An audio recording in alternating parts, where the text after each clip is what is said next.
مضل له ومن يضلل فلا هادي له ونشهد أن لا إله إلا الله وحده لا شريك له ونشهد أن سيدنا ونبينا وحبيبنا وشفيعنا وسندنا وإمامنا ومولانا محمدا عبده ورسوله صلى الله عليه وعلى آله وصحبه وبارك وسلم تسليما كثيرا كثيرا. أما بعد فأعوذ بالله من الشيطان الرجيم. بسم الله الرحمن الرحيم. تكون لنا عيدا لأولنا وآخرنا. صدق الله مولانا العظيم. وقال النبي صلى الله عليه وسلم: إن لكل قوم عيدا وهذا عيدنا، أو كما قال عليه الصلاة والسلام. سبحان الله وبحمده سبحان الله العظيم وبحمده استغفر الله. صلى الله على سيدنا محمد صلى الله عليه وسلم. اللهم صل على سيدنا محمد يا ربي صل عليه وسلم. عید خدا کے پیاروں کی ہے، یعنی روزے داروں کی ہے. سب محنت منظور ہوئی ہے، ہر کوشش منظور ہوئی ہے. قرض اترا بندوں کے سر سے،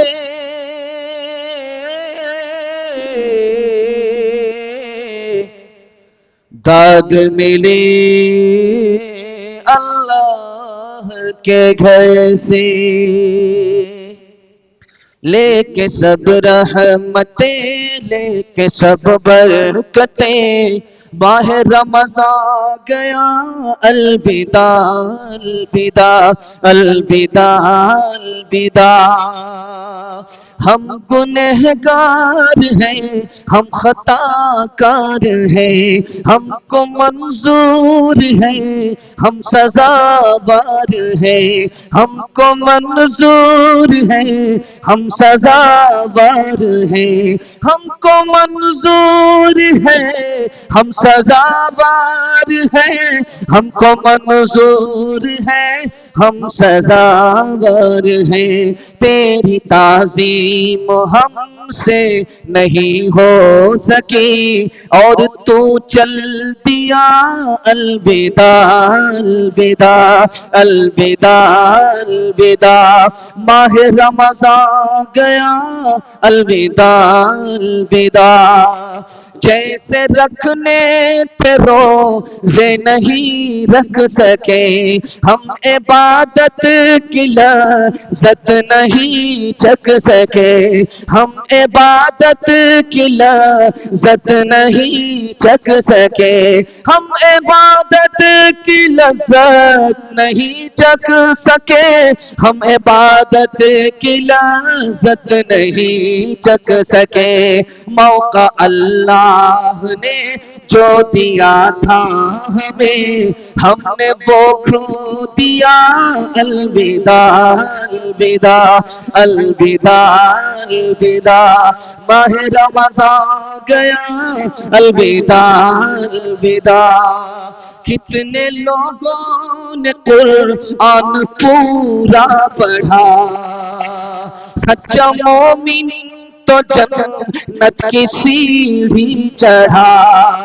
سچا مومن تو جنت کی سیڑھی چڑھا. سچا مومن تو جنت کی سیڑھی چڑھا. جس نے جتنی عبادت کے اللہ کی، اتنا آگے بڑھا الوداع الوداع الوداع الوداع. ماہ رمضان گیا الوداع الوداع. ماشاءاللہ بڑا خوبصورت جلسہ، چمکتی ہوئی پیشانی، چمکتی ہوئی ٹوپی، دل خوش ہو گیا. دل سے دعا کرتا ہوں اللہ آپ کے مقدر کو چمکائے، زمین سے لے کر کے آسمان تک اس جلسے کو قبول فرمائے، یہاں سے لے کر کے وہاں تک ساتھ دیں گے، ہاتھ اٹھائیے انشاءاللہ، رمضان کے بعد ٹوپی جیب میں، قرآن طاق پر ہاتھ اٹھائیے انشاءاللہ۔ خیر ماشاءاللہ، یہی دیکھنا تھا کہ آپ پنڈال میں ہیں کہ سسرال میں۔ 3 سوال اور پیغام شروع کر رہا ہوں، بالکل آپ کو بائی پاس لے کر کے جا رہا ہوں، آپ بھی سنتے سنتے پک چکے، سنانے والے بھی سناتے سناتے تھک چکے، آپ ایسے بیٹھ گئے ایسا لگتا ہے مقدمہ ہار کر کے بیٹھ گئے۔ بالکل آپ کو بائی پاس لے جا رہا ہوں، 3 سوال سے اپنے پیغام کو شروع کرنے کے لے جا رہا ہوں۔ یہ عید کا مہینہ چل رہا ہے، عید کس کے لیے آتی ہے، عید کا دن کس کے لیے آتا ہے، یہ میرا پہلا سوال ہے۔ دوسرا سوال آپ کی خدمت میں رکھتا ہوں، عید کے دن ٹھیک عیدگاہ میں جب مسلمان جمع ہوتا ہے تو آسمان پر ایک اعلان ہوتا ہے، اس مزدور کا بدلہ کیا ہے جس نے کام پورا کیا، وہ بدلہ کیا ہے، وہ مزدور کون ہے، یہ میرا دوسرا سوال ہے۔ تیسرا اور آخری سوال آپ کی خدمت میں رکھتا ہوں، رمضان آیا اور چلا گیا، میں دعا کرتا ہوں بار بار ہم سب کو اللہ رمضان نصیب فرمائے، کس کا رمضان قبول ہوا کس کا قبول نہیں ہوا، یہ آخری سوال ہے، سو کر کے سنیں گے، ہاتھ اٹھائیے انشاءاللہ۔ خیر ماشاءاللہ، جنازہ پڑھانے کی کوئی دیر نہیں لگی۔ 3 سوال اور پیغام شروع ہو رہا۔ پہلا سوال آپ کی خدمت میں، ڈس بریک مار کر کے ہماری طرف توجہ کیجئے، 3 منٹ کا 3 سوال آپ کی خدمت میں آ رہا ہے۔ پہلا سوال، عید کا دن کس کے لیے آتا ہے؟ حضرت علی نے فرمایا جس کا روزہ قبول ہو گیا اس کے لیے عید آتی ہے، جس کی نماز منظور ہو گئی اس کے لیے عید کا دن ہوتا ہے، اور جس دن نافرمانی خدا کی نہ ہو وہ اصل عید کا دن ہوتا ہے۔ سبحان اللہ۔ ٹھیک عیدگاہ میں جب مسلمان جمع ہوتے ہیں، عید کی نماز پڑھنے سے پہلے عیدگاہ میں جب جمع ہوتے ہیں، ٹھیک جب جمع ہو جاتے ہیں سارے کے سارے، تو آسمان پر ایک اعلان ہوتا ہے کہ اس مزدور کا بدلہ کیا ہے جس نے کام پورا کیا، کام پورا کیا، ایسا مزدور۔ وہ مزدور کون ہے؟ جس نے رات میں تراویح پڑھی، دن میں روزہ رکھا، وہ مزدور ہے، اور اس کو بدلہ کیا ملتا ہے کہ اللہ اس کے گناہ کو معاف فرما دیتا ہے۔ دوسرا بدلہ یہ ملتا ہے کہ خدا خوش ہوتا ہے اور اپنی خوشی کا پروانہ اس کو عیدگاہی میں دے دیتا ہے۔ اب دل پر ہاتھ رکھ کر کے میں آپ سے پوچھنا چاہتا ہوں، جس نے رمضان میں تراویح نہیں پڑھی، روزہ نہیں رکھا، وہ مزدور ہے ہی نہیں، اس نے کام کیا ہی نہیں، اس کو بدلہ کیسے ملے گا؟ وہ بدلے کے لائق ہی نہیں۔ آخری سوال آپ کی خدمت میں تھا، کیسے پتا چلے گا کہ رمضان قبول ہوا؟ کیسے پتا چلے گا؟ اس کی نشانی بتائی، سب سے بڑی نشانی یہ ہے، رمضان میں جو حالت تھی رمضان کے بعد اس سے بہتر حالت ہو جائے۔ سبحان اللہ۔ رمضان میں نیک تھا، نیکی کرتا تھا، رمضان کے بعد زیادہ نیکی کرنے لگا، نافرمانی سے بچ گیا، اس کا مطلب ہے رمضان قبول ہو گیا۔ رمضان میں تو نیک ہو گیا، 100 چوہا کھا کے بلی حج کو چلی، اور جیسے ہی رمضان گیا جہاں تھا وہی پہنچ گیا، گارنٹی نہیں ہے رمضان قبول ہوا۔ ایک آدمی تھا رمضان میں سحری پابندی سے کھاتا تھا لیکن روزہ نہیں رکھتا، پابندی سے سحری کھا رہا مگر روزہ نہیں رکھتا۔ ماں نے کہا بیٹا کیا ظلم ہے، روزانہ پابندی سے سحری کھاتے ہو، روزہ نہیں رکھتے۔ تو ماں سے خفا ہو کر کے بولتا ہے اماں کیا آپ چاہتی ہیں کہ میں بالکل کافر ہی ہو جاؤں؟ اگر فرض نہیں ادا ہو رہا تو کم از کم سنت تو ادا کر لینے دو۔ جدائی سے دل یہ پھٹا جا چکا ہے، پتا ماہ رمضان تو کیوں جا چکا ہے، جدائی سے دل یہ پھٹا جا چکا ہے، خوشی تھی کہ کتنی خوشی تھی کہ بابے خوشی تھی کہ تب باب جنت کھولا تھا، جدھر دیکھو نیکی کا ایک سلسلہ تھا، خوشی تھی کہ باب جنت کھولا تھا، خوشی تھی کہ باب جنت کھولا تھا، جدھر دیکھو نیکی کا ایک سلسلہ تھا، مزہ سحر و افطار میں آ چکا ہے، پتہ ماہ رمضان تو کیوں جا چکا ہے، پتہ ماہ رمضان تو کیوں جا چکا ہے، نوافل کی کثرت، تہجد کی لذت، تراویح میں قرآن کی دلکش تلاوت، تراویح میں قرآن کی دلکش تلاوت، نوافل کی کثرت، تہجد کی لذت، تراویح میں قرآن کی دلکش تلاوت،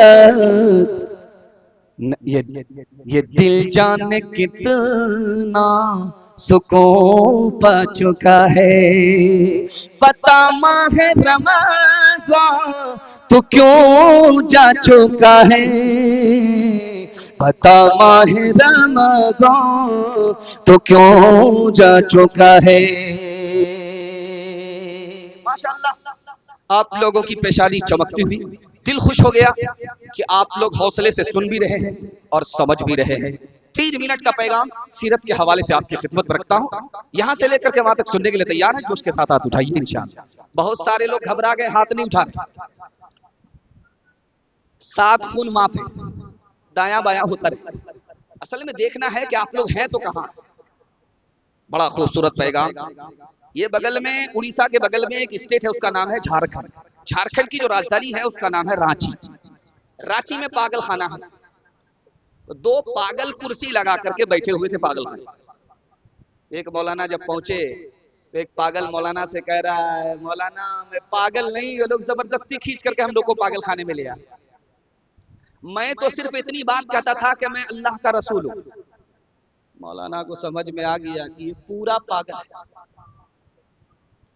دوسرا پاگل جو سن رہا تھا وہ بولا کہ مولانا اس کی بات میں آپ مت آئیے گا، یہ جھوٹ بول رہا ہے، میں اللہ ہوں، میں نے اس کو رسول بنایا ہے۔ اللہ اکبر، سمجھ میں آ گیا کہ پورا دونوں کے دونوں پیدل ہیں، عین اور گین ہیں اور نقطے کا فرق ہے۔ پادری کا سوال ہے کہ اللہ کے رسول اوپر گئے، معراج میں گئے، زمین سے اوپر گئے، زمین سے اوپر کیسے گئے؟ آسمان ہے، آسمان پر آسمان ہے، 7 آسمان ہے، اس کے بعد عرش ہے، اس کے بعد دنیا ختم ہے، اللہ کے نبی زمین سے اوپر کیسے گئے؟ تو عالم نے جواب دیا جیسے جہاز اوپر جاتا ہے ویسے ہمارے نبی اوپر چلے گئے۔ تو پادری بولا کہ جہاز میں تو پیٹرول ہوتا ہے، اس کی طاقت سے جہاز اوپر جاتا ہے، نبی کیسے گئے؟ تو کہا کہ خدائی پیٹرول، اس کی طاقت سے ہمارے نبی اوپر چلے گئے۔ وہ لاجواب ہو گیا۔ دوسرا کتنا خطرناک سوال پوچھا ہے اور عالم نے کیسا جواب دیا ہے۔ اللہ ہم سب کو اپنے نبی کی عظمت دل میں داخل فرمائے۔ پادری نے کہا کہ آسمان میں تو دروازہ ہوتا نہیں ہے، نبی کیسے اندر گئے؟ تو عالم نے جواب دیا کہ آئینہ سامنے ہوتا ہے، چہرہ اندر کیسے جاتا ہے؟ لاجواب۔ اس نے تیسرا سوال پوچھا کہ آسمان میں تو دروازے ہوتے نہیں ہیں، لیکن نبی اس دروازے سے نکلے کیسے؟ آسمان سے نکلے کیسے؟ اس کا کتنا شاندار جواب عالم نے دیا۔ اللہ آپ کے گھر میں، ہر گھر کے اندر اللہ ایک ایک عالم کو پیدا فرمائے۔ عالم نے جواب دیا کہ ایکس رے لائٹ، جب بدن کا ایکس رے ہوتا ہے تو ایکس رے لائٹ اندر کیسے گھس جاتی ہے اور کیسے نکل جاتی ہے؟ ایسے ہی ہمارے نبی آسمان سے نکل گئے۔ سبحان اللہ۔ ایک اتنا خطرناک سوال ہے کہ ہمارے نبی جب معراج میں گئے تو بستر سے اٹھے، آسمان پر گئے، 7 آسمان سے نکل کر کے معراج میں گئے، وہاں سے پھر واپس آئے تو پادری کہتا ہے کہ بستر گرم ہے۔ بستر گرم کیسے ہے؟ اتنی دور کا سفر ہے، وہاں سے واپس آئے، گئے اتنی دور، وہاں سے واپس آئے، بستر گرم کیسے ہے؟ تو اس کا جواب دیا کہ تھرمس میں پانی گھنٹوں گرم رہتا ہے، وہاں تم کو تعجب نہیں ہوتا، اور خدائی تھرمس پر تم کو تعجب ہو رہا ہے۔ اللہ۔ آخری سوال پوچھا کہ جب حضرت عیسیٰ پر حملہ ہوا تو خدا نے اپنے نبی کو آسمان پر اٹھا لیا، حضرت عیسیٰ کو آسمان پر اٹھا لیا، دشمن سے بچایا اور آسمان پر اٹھا لیا، اور ہمارے نبی محمد صلی اللہ علیہ وسلم پر جب کفار نے حملہ کیا تو آسمان پر نہیں اٹھایا، کبوتر کے انڈے سے حفاظت کر دیا، مکڑی کے جالے سے حفاظت کیا۔ اب بتاؤ کہ عیسیٰ محمد سے بڑھ کر کے ہیں کہ نہیں ہیں؟ حضرت عیسیٰ کو آسمان پر اٹھایا گیا، محمد کو آسمان پر اٹھایا نہیں گیا، زمین پر رکھا گیا۔ تو کتنا پیارا جواب عالم نے دیا کہ عیسیٰ علیہ السلام کے ماننے والے کتنے لوگ تھے؟ صرف 12 تھے ماننے والے تھے، اور اپنے نبی پر جان قربان کرنے والے نہیں تھے۔ اور ہمارے نبی کے ماننے والے کتنے تھے؟ 313 جاننے والے بھی تھے اور جان قربان کرنے والے بھی تھے۔ اس لیے اللہ نے اپنے نبی کو زمین پر رکھا دشمن سے مقابلے کے لیے۔ سبحان اللہ۔